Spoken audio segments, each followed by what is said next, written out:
Brought to you by Agilus Diagnostics. Health test की बात आती है तो मैं भरोसा करता हूँ India's largest diagnostics company Agilus Diagnostics. खुद को टेस्ट करते रहो। मुंबई की चुनावी लड़ाई के बीच एक तस्वीर वायरल हुई जिसमें आमने सामने गए आदित्य ठाकरे और मिलिंद देवड़ा।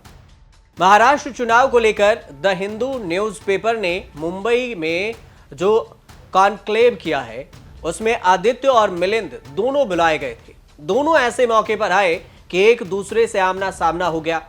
फोटोग्राफर ने कतई गलती नहीं की कि पिक चुनाव के बीच में आदित्य मिलिंद के मिलने का रेयर मोमेंट को कैप्चर करने में।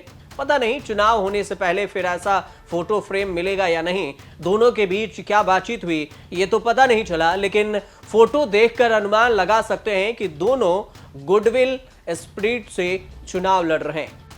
मुंबई के चुनाव के सुपर हॉट और सुपर पॉपुलर सीट हो गई है मुंबई विधानसभा की सीट। वर्ली उद्धव ठाकरे ने बेटे आदित्य ठाकरे को दोबारा चुनाव में उतारा है और अब से पहले सिर्फ एक चुनाव लड़े और जीते। आदित्य न्यू कमर और यंग हैं, लेकिन ठाकरे सरनेम लगते ही हेवी वेटेड हो जाते हैं।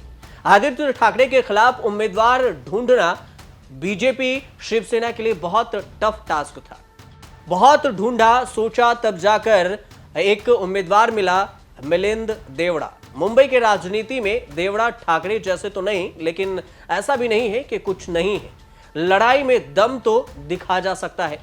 मिलिंद देवड़ा हर लिहाज से आदित्य ठाकरे से बहुत सीनियर है। 20 साल पहले 2004 में साउथ मुंबई में लोकसभा चुनाव जीतकर सांसद बने थे। तब आदित्य ठाकरे सिर्फ 14 साल के रहे होंगे, वोट देने के काबिल भी नहीं थे। मिलिंद देवड़ा की पॉलिटिकल एंट्री के 15 साल बाद 2019 में हुई। मिलिंद देवड़ा कुछ महीने पहले राज्यसभा सांसद चुने जाने के बाद विधानसभा चुनाव लड़ने आए। फिर वर्ली की लड़ाई में आदित्य ठाकरे के भारी पड़ने का अनुमान है। 34 साल से मुंबई की पॉश वर्ली सीट शिवसेना जीत रही है। आदित्य ठाकरे 2019 के सिटिंग एमएलए हैं और विधानसभा चुनाव में महायुक्ति से कहीं ज्यादा वजन एमवीए का माना जा रहा है।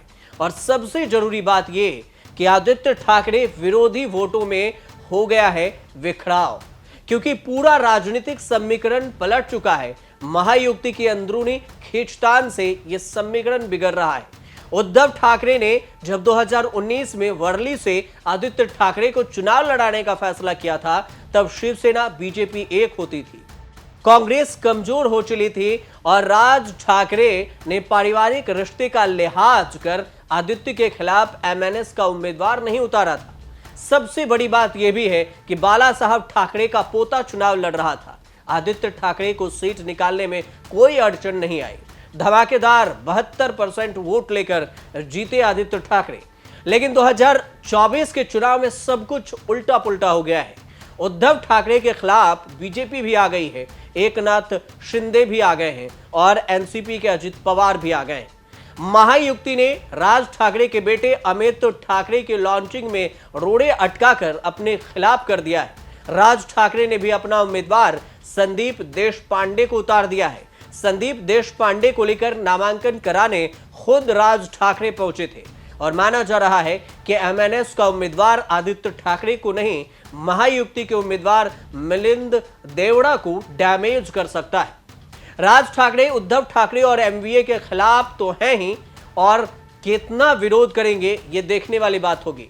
महायुक्ति से दोस्ती करने के बाद दुश्मनी पर उतरने से डर ज्यादा पैदा हुआ कि एमएनएस अगर नहीं भी जीतती है तो शिवसेना शिंदे के मिलिंद देवड़ा को डैमेज कर सकती है।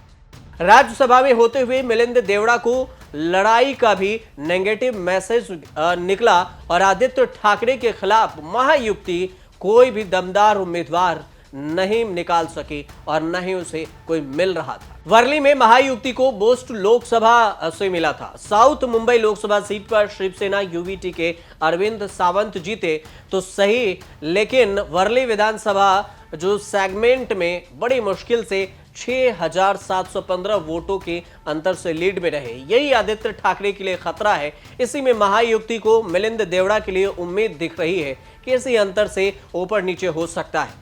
लोकसभा चुनाव तक मिलिंद देवड़ा कांग्रेस से शिवसेना शिंदे में जा चुके थे।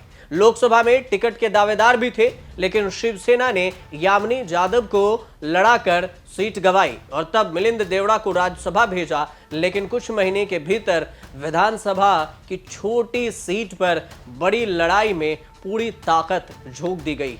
अब देखना दिलचस्प ये होगा कि इस विधानसभा सीट पर कौन जीतता है और कौन हारता है, कितना टफ फाइट होता है। ये सब समीकरण से पर्दा तब उठेगा जब 23 नवंबर को यहां पर परिणाम आएंगे। फिलहाल आप देखते रहिए न्यूज़ तक।